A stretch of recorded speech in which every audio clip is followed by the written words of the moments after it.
Welcome to my YouTube channel Excel for all. एक बार फिर मैं account receivable interview question answer लेकर हाजिर हूँ, पार्ट 2। जैसा कि मैंने अपने पिछले वीडियो में बताया था कि मैं पार्ट 2 पार्ट 3 करके सारे क्वेश्चंस को कवर करूँगा। तो इस वीडियो में मैं बताने जा रहा हूँ 5 क्वेश्चंस अकाउंट रिसीवेबल के जो इंटरव्यू में पूछा ही जाता है, जनरली पूछा ही जाता है। So let's begin.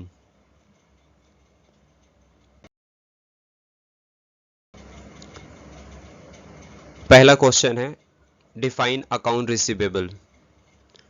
सबसे पहले इंटरव्यूअर क्वेश्चन करेगा, अगर अकाउंट रिसीवेबल से रिलेटेड इंटरव्यू है देन वो पूछेगा कि अकाउंट रिसीवेबल को डिफाइन करो। तो डिफाइन करना सिंपल है, जैसे कि आप आंसर में देख सकते हैं। Some of the main responsibilities of the account receivable role include monitoring, processing incoming payments, ensuring the smooth functioning of the billing system, reconcile accounts, checking irregularities and disputes, resolving them, and creating statements and invoices.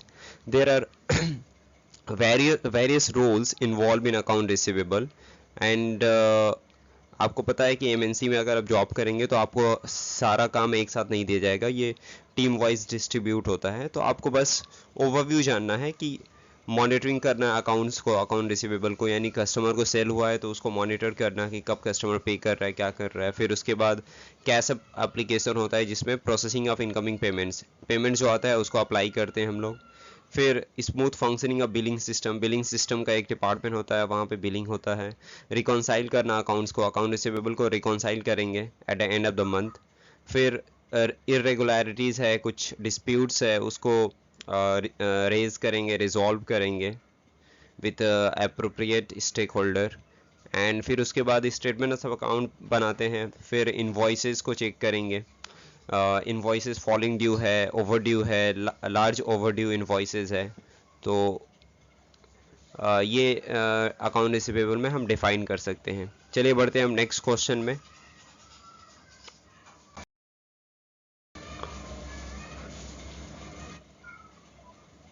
Next question क्या है, explain what is factoring. Factoring क्या होता है?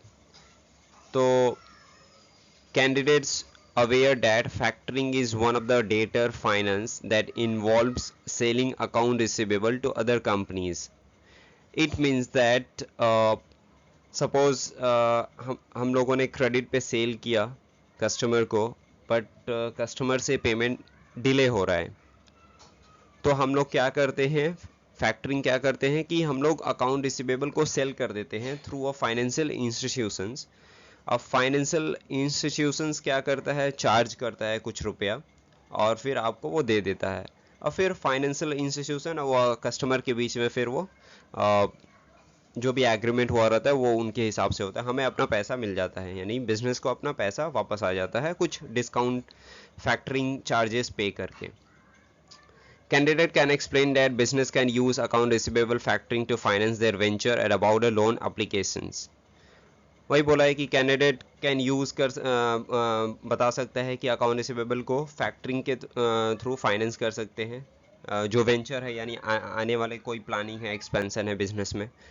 और candidate should also know that the company who receive the account receivable are referred as factors and they usually ask for factoring fee as a part of the process. जैसा कि मैंने बताया कि factoring फ़ी लगता है, और जो आपका पैसा ऑलरेडी मार्केट में है, आपको रिसीव नहीं हो रहा है और रिसीव नहीं कर पा रहे कस्टमर से, तो आप फैक्टरिंग के थ्रू आप अपने न्यू वेंचर्स को फाइनेंस कर सकते हैं और अब बस आपको फैक्टरिंग फ़ी पे करना होता है।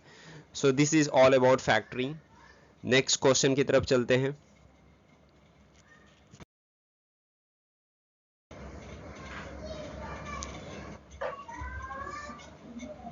नेक्स्ट क्वेश्चन है, what is deferred revenue. Deferred revenue refers to a prepayment for services or products recorded on a company balance sheet. Deferred revenue counts as a liability. Correct? Deferred revenue क्या होता है? The prepayment of for services. हम लोगों ने advance में pre payment कर दिया services and products, ये कंपनी के लिए लायबिलिटी ही होता है, बिकॉज कंपनी को नेक्स्ट में next in future service provide करना है. So already the prepayment for services for products recorded on company balance sheet, deferred revenue counts as a liability. यानी कंपनी को एक सर्विस प्रोवाइड करना है तो एज अ लाइबिलिटी है, कंपनी के लिए ट्रीट होगा एज अ लाइबिलिटी. ये अक्सर इंटरव्यू में ये डेफर रेवेन्यू का क्वेश्चन किया जाता है. सो इसको आप प्रिपेयर कर सकते हैं अच्छे से. नेक्स्ट क्वेश्चन की तरफ चलते हैं. Question number 4.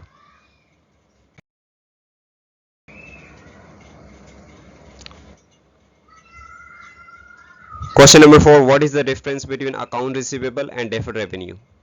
This is a very important questions you need to prepare for.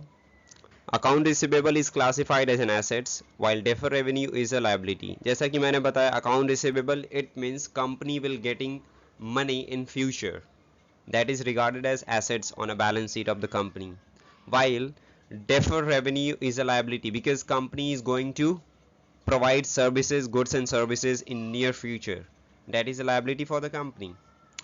The main reason deferred revenue is a liability, that is the customer has paid the enterprise but enterprise has not yet fulfilled their obligation to customer. जैसा कि मैंने अभी बताया कि in future company को provide करना है services या गुड्स, जो भी है, जो भी डील हुआ है, तो ये कंपनी के लिए लाइबिलिटी है because company yet to fulfil their obligation to the customers. And account receivable क्या है? अकाउंट रिसीवेबल ये कंपनी के लिए एसेट्स है. Company already company has sold the goods and services to the customer and company is expecting money in future, near future. So that is assets for the company. assets का definition क्या होता है कि future में जो भी हम cash और मनी रिसीव करने वाले हैं तो वो रिगार्डेड एज एसेट्स, यानी it means we are getting benefits in near future from our customers in terms of monetary. So it is regarded as assets. That's the definition of assets. We are getting benefits in future. So ये 4 number question था. ये important question है, ये काफ़ी tricky भी question है, difference between पूछ सकता है, तो इसको प्रिपेयर करो अच्छे से. नेक्स्ट क्वेश्चन में चलते हैं. Question number 5.